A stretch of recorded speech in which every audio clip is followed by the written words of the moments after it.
நான் ஏன் தனியின் ஆளாக பிரச்சாரம் செய்கிறேன் தெரியுமா? நான் எந்த தப்பும் செய்யலை, பொதுமக்களுக்கு எந்த துரோகமும் பண்ணலை, நாட்டு மக்கள் யாரையும் நான் எதிரியாக பார்க்கவில்லை.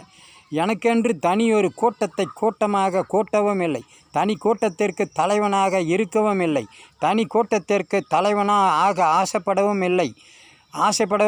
கட்சி என்ற கோஷ்டிகளுக்கு நான் தலைவனாக இருக்கவும் இல்லை, கோஷ்டி அரசியல் செய்யவும் இல்லை, பொதுமக்களை ஏமாற்றி பிழைக்க ஆசைப்படவும் இல்லை.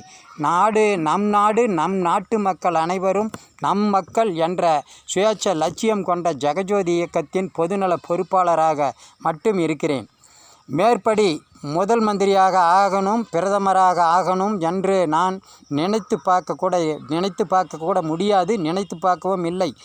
எங்கள் கட்சி செய்து விட்டால், நான் முதல் மந்திரி ஆகிவிட்டால் உங்களுக்கு அதை செய்கிறேன் இதை செய்கிறேன் என்று என்னால் பொய் சொல்லியும் காசு பணம் கொடுத்தும் பொதுமக்களை ஏமாற்றி ஓட்டு வாங்க முடியாது, நினைச்சு பார்க்க கூட முடியாது.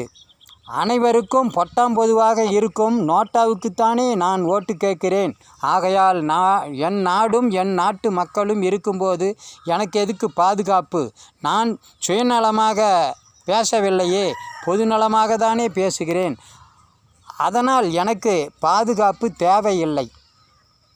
நன்றி, வணக்கம். சுயேட்சை லட்சியம் தொடரும். மேலும் மீண்டும் சந்திப்போம். தூண்ட சிந்திப்போம். நன்றி, வணக்கம்.